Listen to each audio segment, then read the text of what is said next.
Some viewers may find the following video disturbing. Viewer discretion is advised. Hey everyone, welcome back to Board Games Unlocked, and we're doing a no-run-through review for the newest expansion to Lost Ruins of Arnak, a very anticipated expansion. So we, at least you and I, have seen every leader, and then the two new player boards, and then Zach has seen at least three. Right. And you have seen, not the easiest three, but middle of the road. Okay. The Baroness, Professor, and Explorer. They're ranked in terms of easiest to hardest. Right. The two you didn't, or the three. The Captain, he just has a third worker.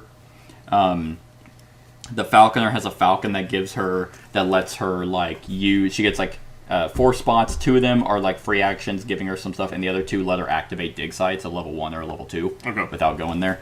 And the Mystic uses fear cards as rituals to get stuff from them. He is easily the hardest. My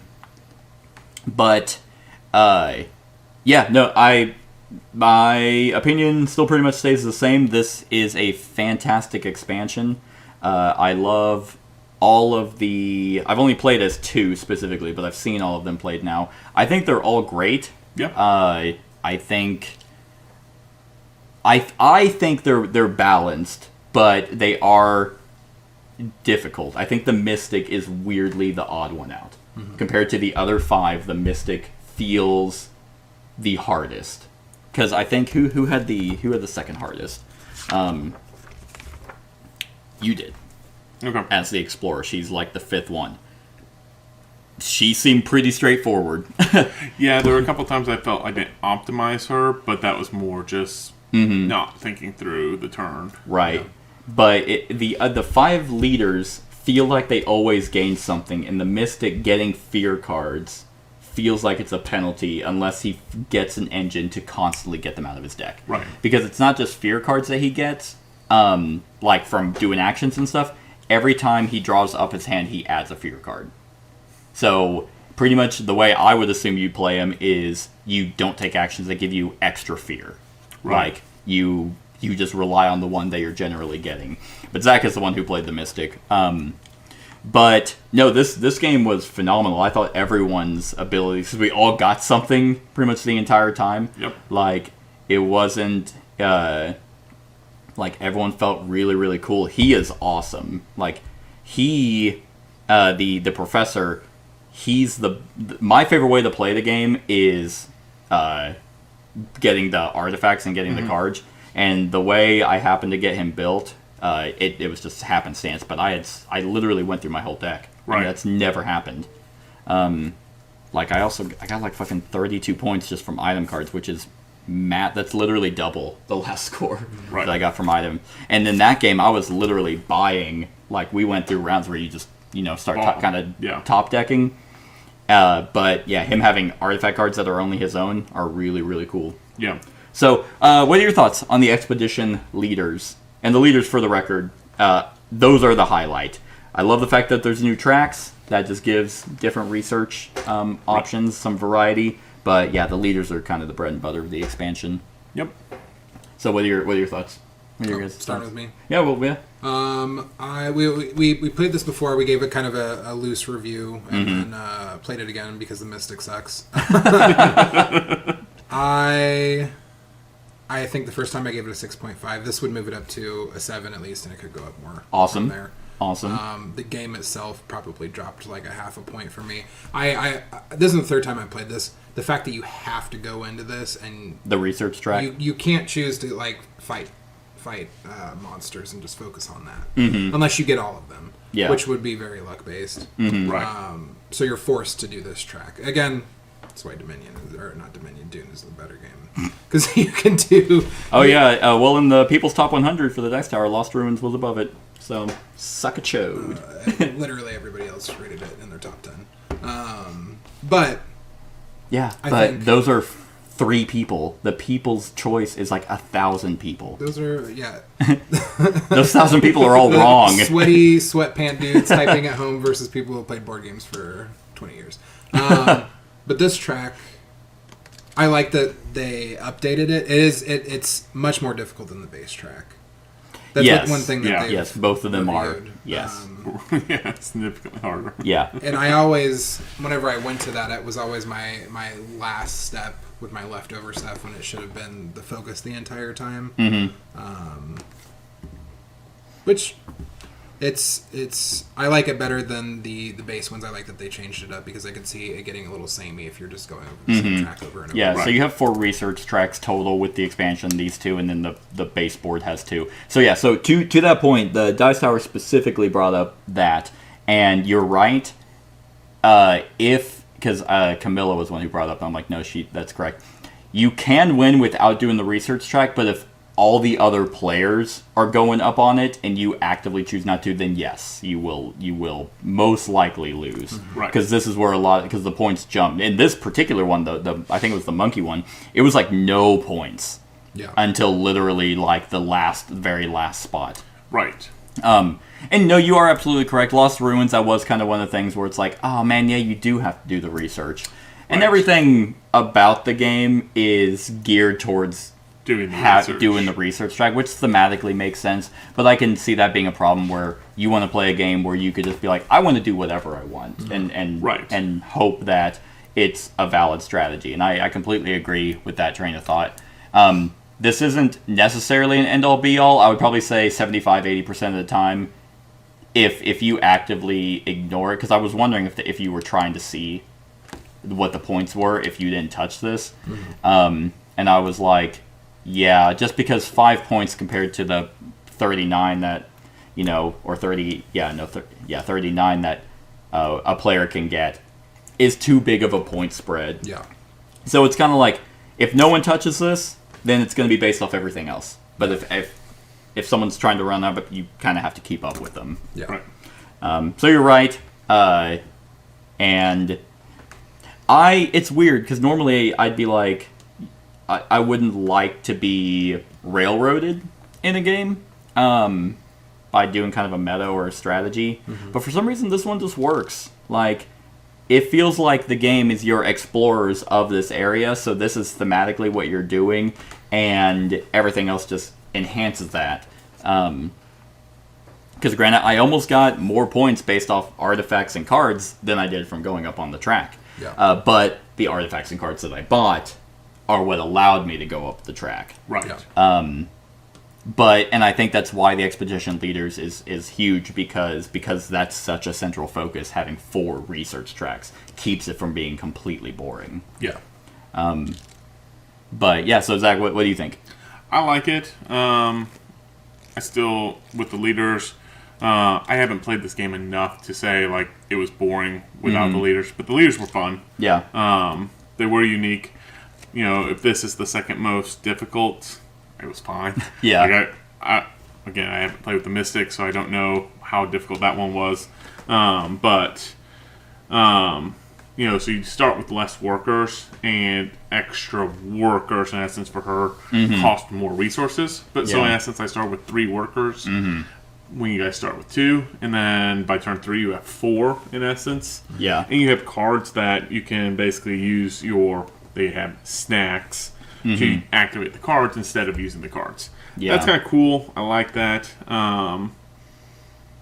Again, like, turn 1, I don't even remember how many cards you bought, but you had so much gold and money that Yeah. you Yeah, and bought I like was- 3 cards off the bat. And then he got him immediately into his hand, and Right. I'm like, God, that's huge. So basically, I was hoping items that- and artifacts are like immediate use for her, Right. which is really cool. Yeah. Yeah, with that one card, you can use one of them. Yeah. I did find... I was like, okay, well, maybe with the setup that I'm going right now, I can just load up on cards and that's it. Right. But it would have been better if I hadn't bought a lot of those cards at all because it muddied up my deck. So Right. I would agree. So the thing about the track that to me is the more critical is getting your helpers early on, because and again, they're not that far up the track, but that means you have to choose. You're definitely doing that track. If there was another way on the board to go and get them, then I don't know that you would need to do that track Yeah. as much. Because that is to provide so much utility almost always. Yeah, I mean, this and game. that's the critical difference between this and Dune. Is Right. Dune is so tight that any one person taking a spot can completely derail someone's entire turn. This doesn't necessarily have that. Like, it's like, oh, I want to go there, and someone goes there. It's like, oh, I really need exploration, and someone goes there, and it's like, ah, oh, damn it. But okay, well, I have all these free actions that give me. But by mid-game, you have, so let's say you need that, well, there's 2 here, there's 2 here, there's, expensive up there. Yeah. There's ways around that. Right. I do like with this game that as you open it up, as it continues, you add action spaces all the time. Mm-hmm. And obviously, these are significantly better than the camp ones. Right. This does have the expansion also includes more. Like, there's more locations, there's more monsters, and there's more cards, which allow for, I think, different kind of deck building. This is the fattest I've ever had a deck, because this is also not a. The other thing I don't like about basic deck builders is, or deck builders in general, that where you have a fat deck. Right. I don't like that. So I like really lean ones. Right. And this is typically a lean deck builder. It is. Yep. The professor specifically just had so many exploration and generation, and he had his own artifacts. So I mean, I had so many that I've never had that many artifacts before, which is how he's supposed to be played. Right. So that it allowed for more kind of strategies in deck building. Right. Like the card draw, which typically in this isn't ever really all that helpful. If you don't have a bunch of workers to move them around or anything, it's like, okay, what does more cards in my hand do? Yeah. Well, apparently in this case, it allowed me to ramp up on the research track because I just kept getting exploration to then keep buying the one-time, well, not one-time use, but the immediate use. Yeah. Which is my favorite thing about Arnak, is the artifacts are, hey, immediate benefits. So there's strategy when you're playing, and you're like, oh, I'll just buy that, which will allow me to do more than what I was getting to do. Right. And then the items go to the bottom of your deck, so you're guaranteed to pretty much draw it. Yeah. Right. Instead of being like, oh, I'm glad I found this paintbrush that I will weirdly not have. That was always a weird deck building thing that I never understood. It's like, why? I just purchased this. Why don't I get it right now? Yeah. And Tyrants of the Underdark, that one and Aeon's End were the two that opened me up to deck building, because Tyrants in the rulebook gave a thematic reason why they don't go into your hand. It was like, oh, you're sending them on missions. And I'm like, okay, for weirdly enough, that helps. Like, sure, bring me into the theme of why I don't get them. Yeah. And I was able to enjoy it more versus just like, all right, I guess I just have this Theodolite, and I don't have it until way later. Yeah. But in this game, you get it. Right. I gotta ship it to you. That was kind of my assumption. But at least you know, because that's the thing, is like, it goes into your deck. You don't ever really have a discard pile. Yeah. So in this, it's like, it makes the shipping more thematic, because it's like, I know it's coming versus I got it, it's going in this massive discard pile, and it happens to be at the bottom, Right. Do you guys think, you've played at least with these three, and we've seen all of them, do you think the leaders are balanced? It would take so many plays to figure that out. I have no way of honestly telling. Yeah. I think that the more simplistic ones would be much more easier to test, but because they're in varying difficulties, I think even if you took like a wide range of players and tested what their success was on it, that wouldn't be accurate, because everybody's going to be successful with different characters. Right. Maybe it's a certain play type. Which I think is actually maybe better is you try and get someone new into it. You've played games with them before. You can give them a leader that's going to help them enjoy the game more. Right. For that first game. Right. Yeah. It allows for the different types, because it's like, oh, okay, this guy's really good at this game. Here's the mystic. Right. Here's the hardest person. Oh, you've played this once. Here's the captain. The captain. Right. It's just another worker. Right. Like, which is fairly powerful. Right. Realistically. Yeah. No, they're all super powerful, but the leaders aren't like, they're not coming in and breaking the game. It's not like Voyages of Marco Polo, where everyone has a broken ability, and because everything's broken, nothing's broken. Right. It's not that far, but I do like the fact that everyone has different cards, unique to them, and just a completely different way to play. But it's not like, oh, here's your character, this is how you're playing now. Yeah. I didn't have to buy my own artifacts. Like, I could have completely ignored that and played differently.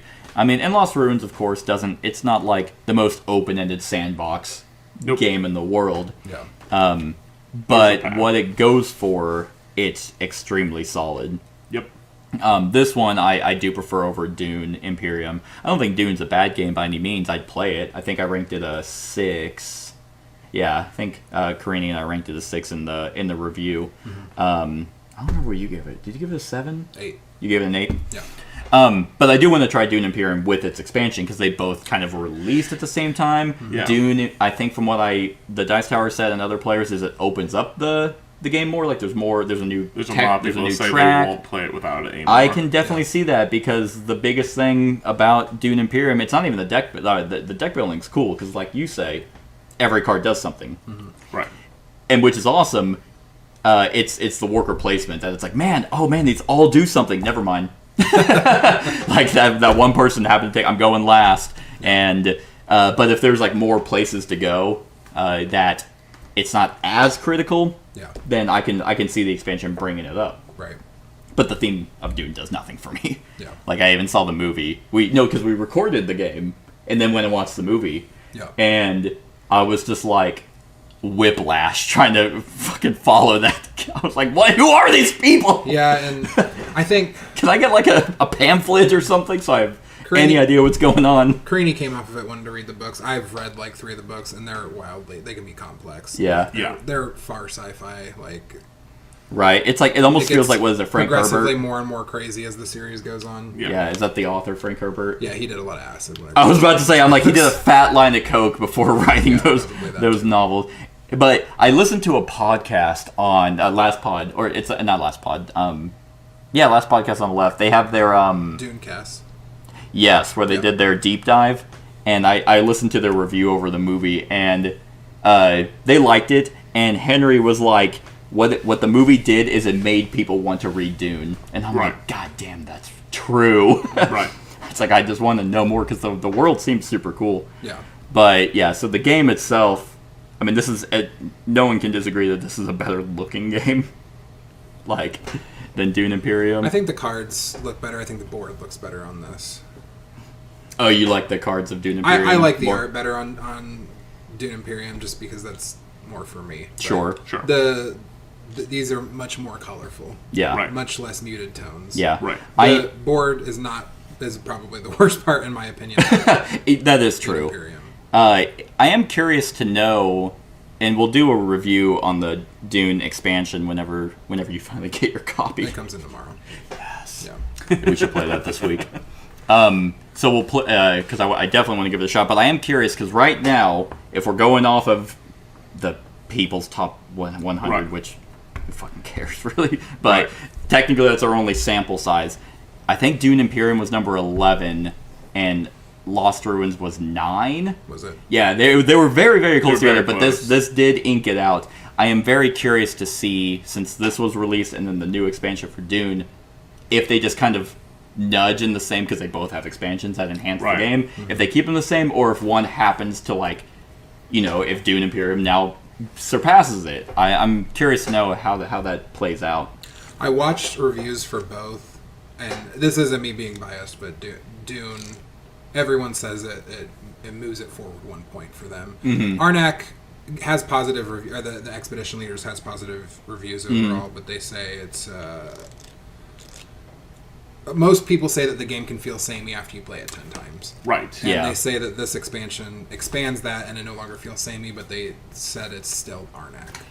I can definitely see that, because it does seem like the Dune Imperium expansion expands the game a lot more. Whereas this, if you love Lost Ruins, definitely this is more of the Right. same. Yeah, it gives you unique leaders, but there was a reviewer that was talking about how Lost Ruins by itself was like in their 150, but then the expansion put it into his top 50, and I'm like, no, this does not radically change it to where it's that much better of a game.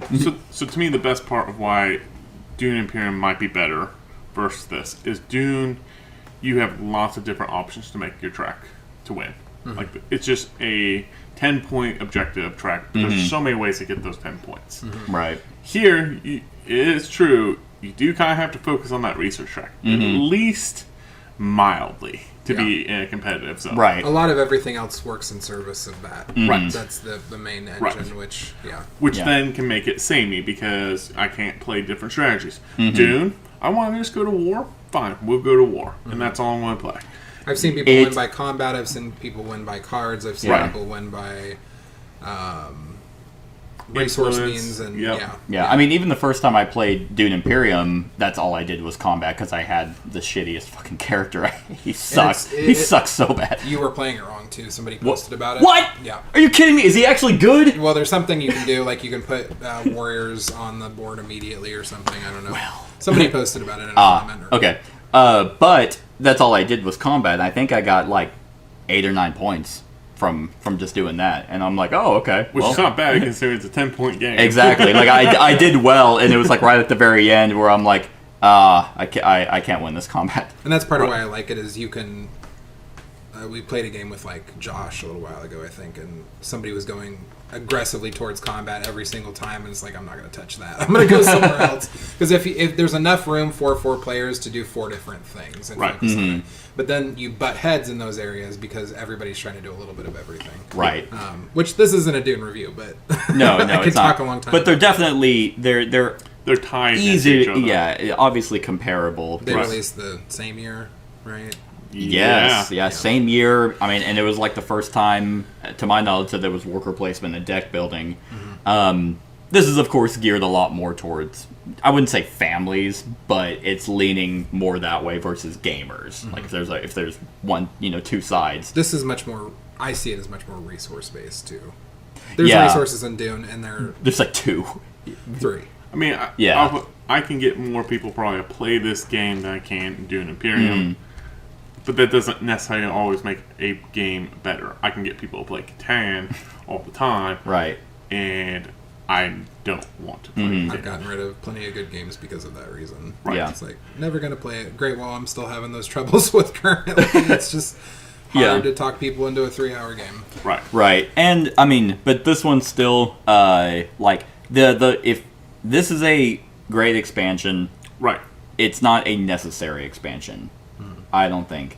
If you're like me, I have tons of games. I don't play the same game a whole lot. The base game itself would have lasted a while. But this is an expansion I couldn't even say I wouldn't not play without. Like, if no one's played Lost Ruins, I'm not going to give them a leader.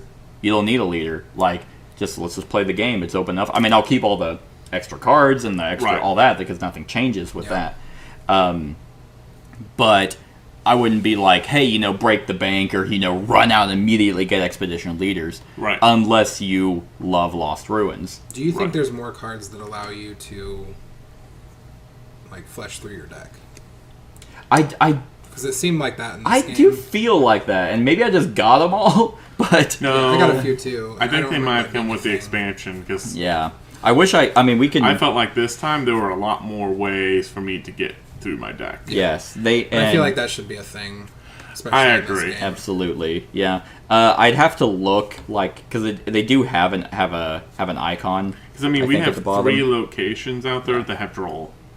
And I want to say last time I played this, there was 1. Yeah. That one. Yeah, the little eagle symbol is the expansion stuff. So... So yeah, like it does feel like filtering a lot more, which is very nice because that's why I want a deck builder, honestly, is I want to be able to have actions to draw more cards. It's kind of the same. Whenever I first played this, when we did the run through and review for Lost Ruins itself, a rule I was told in Magic, which has held true in deck building and Magic, was if you're not drawing, you're not winning. Right. And I'm like, oh, it's a deck builder. You're gonna. I mean, we saw it in Dune Imperium. Like, you had a card engine to constantly be drawing cards, and I mean that just gives you you just always have more options. Right. Drawing cards is never a bad thing. Right. In a deck builder. Right. So yes, this did definitely open it up more for your deck to be more efficient or better. I would like to see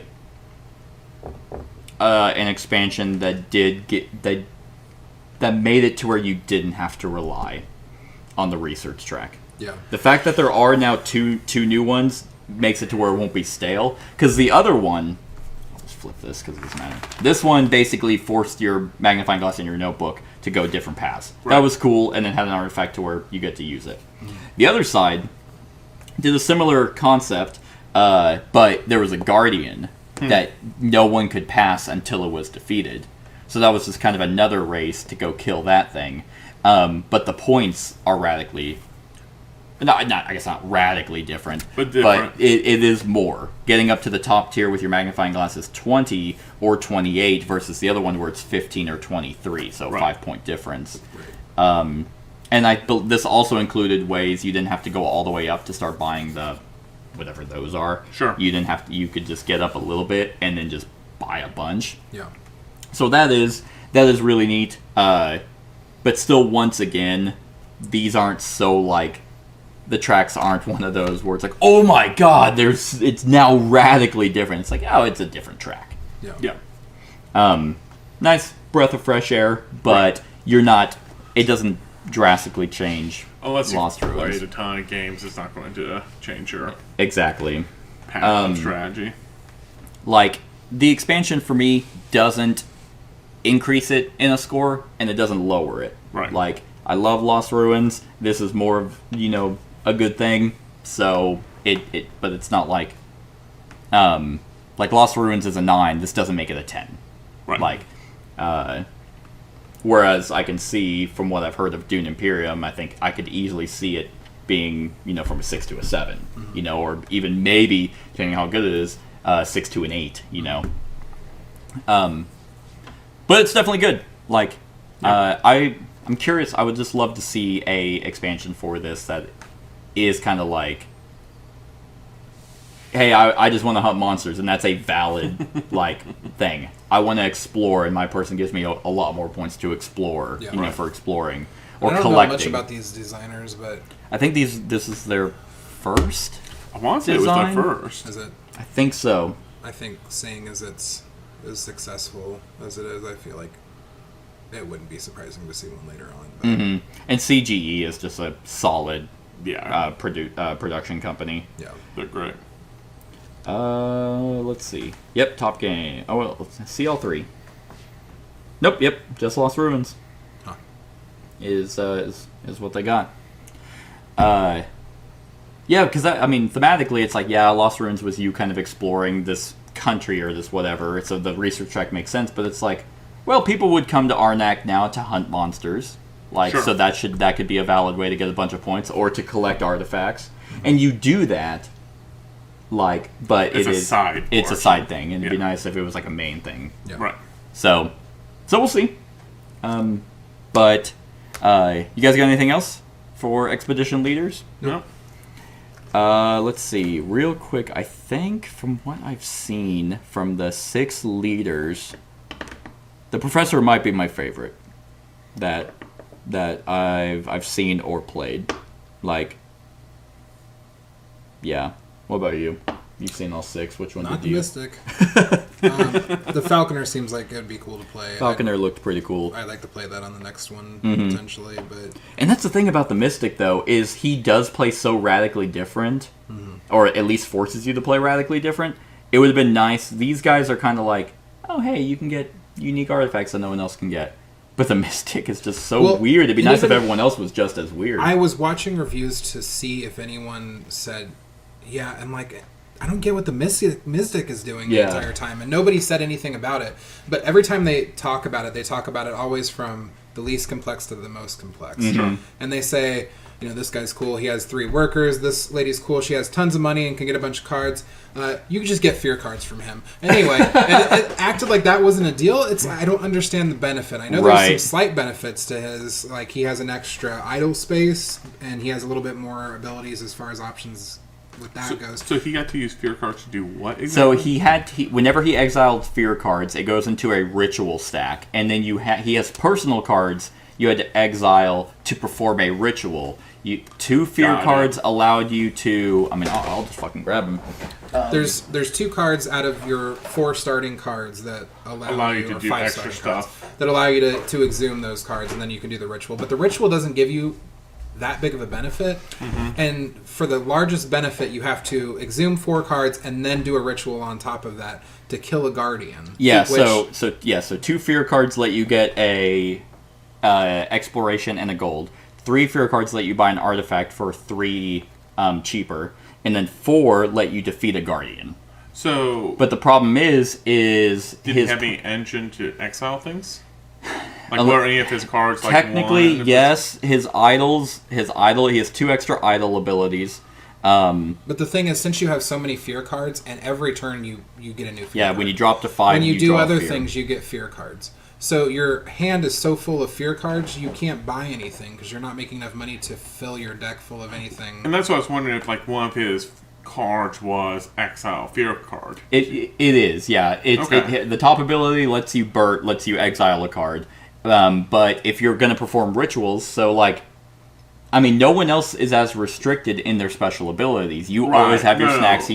But he needs idols to perform. He can do that to perform rituals. But otherwise, he exiles his cards to perform rituals, so he's limited in that. At the same time, yeah, like you said, your hand's getting clogged up with fear. And Right. that's why I'm like, well, I guess you don't do actions that give you extra fear. And you pull like your first hand, say you have at best 3 of your regular cards, 2 of which will exile fear cards, and 2 fear cards. Yeah. And then even from your very beginning turn, you draw an additional fear card, so you start the game with 3. Right. By the end of the game, if you don't exile any, you have 9 then. Yeah. But then you gain them for other things. There are some cards that give you fear cards that he Yeah, like starts 2 with. of his idle spots give him a fear. Right. My only assumption for him is you stack the ritual spot with fear and then you burn your exiles. Yeah, and if you burn your cards, you have to get rid of one of your starting cards in order to do that. So then you're losing another card. I'm not saying that it couldn't be optimized, but I don't see it. I yeah. worded it as it seems more like a puzzle than it does like a competitive Sure. character. And that's what I was saying, because we played, Captain, Falconer, and Mystic. And, like, I wasn't being, like, a dick or trying to be like, oh, Zach has no chance. But the way the Mystic was playing, I'm like, he just doesn't seem like he's optimizing Right. anything just from the Mystic's ability. Right. So, whereas in this one, I was like, oh, man, yeah, we're all doing great. You're buying a shit ton of cards. I have my artifacts. And if that ritual gave you more, then I'd be like, yeah, I understand why you would focus so much on doing that. But, like, to kill a guardian, I usually have the resources Yeah, to the kill a best guardian. thing to me is the 3 off. Yeah, I agree. But you can only do that every single time you fill it up. And you can't do Right. that every turn. You can't fill it up every turn. So And that's not even a free action. Like, Right. that's his action. Right. So and like the fear cards, I'd have to reread it because I thought it said fear cards aren't negative, but I'm pretty sure it mentioned that fear cards in his ritual spot aren't negative. Is what from what I remember. Like he just because we all we've been playing games forever, like Right. board games, video games, whatever. I like to think that even if I haven't played, a faction, I could understand how they would work. Right. Like, I haven't played the Baroness, but clearly she uses money. Like, it's like, okay, that's what she's about, is item cards. Right. yeah. I'm looking at the Mystic, and I'm like, I can't see it. I cannot see a strat Yeah. with that. And if you're winning with the Mystic, you probably are busting your ass a lot more than everyone else at the table. Yeah, you have to be far more Right. talented at this game than anyone else, I feel Yeah. like. And whenever you have 6 total expedition leaders and 5, you were the 5th hardest, it's like the first 5 from 5 to 6, that difficulty scale. that- It's yeah. just like it's a shock Yeah, factor you get right like there. Because if you had a whiplash. turn where you were able to put 3 cards into the pile, only 2 of your cards will allow that to go to the pile, so you're left with basically a useless hand. It's Right. Right. I had the engine with him that the do it. Mystic But would have been like amazing. You have to be able to build that engine, and with Yes. the cards Right. that you're given, that's kind of difficult. And the chance that, because I didn't see another one that was discarding. So the chance that you get that helper that Oh, right. discards one. And she's actually a basic. She's not even from the Right. expansion. If you don't have that, you're out. Right? Yeah. You would, yeah, because everyone else, all the other leaders get whatever item, artifact card they get is only a benefit. He is the only one that specifically needs the one that lets you pop an idol back down. Right. If he doesn't get that card, then unfortunately his 3 blue spaces are now useless because he can't use that. Yeah, he and can't most do it of them more. that if you pop an idol back down, you're losing those points forever. They're out of the game. I haven't seen any that. No, he had the monkey one. Oh, is Or not the monkey, but there was one. The one you got removed it from the game. Yeah. There was another one that let you slide it back. I see. Yeah. Which is like that would be one of the best cards he could ever get. Yeah. Because then you do have a Then you ritual. have an engine. Right. And I like that. I mean, that sounds really cool that he is the one that feels the more engine building. Like when you're getting specific cards that let you run an engine, and that could be really neat. But because he's the only one, and no one else has that engine, like I had an artifact engine, but that's not because he's super unique to that. You could Right. get an artifact engine, Right. Right. Like you could. You had ways to pop around. Other players can get that. Right. You have it easier. I think he has it easier, but it's not stopping you. Fear cards are absolutely useless to everyone else, and so he's the one that benefits from it. But yeah, he just feels like the one. If you're winning, and I've played certain games where it's like I've won and I felt the game was unbalanced, and it's a weird argument a weird hill to die on, because it's like, well, it can't be unbalanced if you won. It's like, but I felt like for 2 hours that I was working the hardest. Whereas everyone else was just getting shit. It's like, and I wasn't having a good time. Yeah, I won, but I wasn't. It would be It different sucked. that when he discards fear cards, they just go to his exile. Yeah, Because then I can understand why fear cards would be good. right. Yeah. It's just an extra action that Yeah, you're that would be eventually a going to good way build up. to. Because they would just be emptying out of your hand. Yeah, that would be Right. a good way. Yeah, of because doing it. if he's always getting one, or if I think that the other thing was if you keep it the same, but no matter what fear cards he has, they're not negative. Right. I mean, in the first. But I don't gameplay, even you- know that that's the negative points are the problem. It's the clogging your deck so I can't do anything Yeah, else. I mean, fear cards are pretty much like wound cards in Mage Right. Knight or something. They give you a boot at least to let you go somewhere. And granted, a lot of cards, especially in the expansion and stuff, required you to discard cards. So, but that's once again stuff that he desperately needs to. If he always has fear cards, then grappling hook is great, But like, you have to hope those come out, Right. and then you have to hope someone doesn't take those from you. Right. I don't know. Yeah, the first 5 seem super balanced, and then he's just kind of weird. It's like if you're gonna make him so difficult to play, everyone else needs to be really weird Right. about that, and then you're truly asymmetric. Right. But I don't know if anyone knows how the Mystic plays, and we're like completely wrong. Then I mean, I would love to be like, oh no, we're so wrong. He's actually really good, but we're not seeing it. But with that being said, what would you guys give Expedition Leaders on a scale of 1 to 10? And if it enhances the base game, if it bumps up your score for the base game? We'll start with you, because you were... It moves it up to... This moved it up to a 7 for me. It could move up from there. Nice. I feel like this game requires a few plays to get a good Yeah. handle on... At least to be more aware of being like, oh, you have to do the research track. Yeah. Right. If everyone else is. Because if we just stayed around here, it wouldn't matter. Right. Zach, where are you at? I'm still probably at a 7. I don't Yeah. think it moved it up or down. Yeah. Yeah, I mean, I was at a 9 with Lost Ruins. I really, really liked this game. The solo variant was actually phenomenal as well. I think the solo got a 10. It was really good. And Expedition Leaders just keeps it at a 9. Doesn't lower it, doesn't raise it. It's definitely not like, Lost Ruins was in my 200s and now it's my number 4. Like, Right. because I got a new unique ability. Like, that's not anywhere near the case. Alright, so that's our thoughts on Expedition Leaders, everyone. I hope you enjoyed. Let us know how the Mystic plays in the comments below, and let us know what you think of the expansion. Otherwise, like, comment, share, and subscribe, and have a wonderful whatever time of day it is for you. Hey everyone, thank you for watching, and I really hope that you enjoyed the video. If you would like to see more of my content, go ahead and click that subscribe button and the bell to be notified whenever I upload any new content. If you feel like supporting the channel, you can go ahead and click that Patreon link to be taken to my Patreon, and any help is truly appreciated.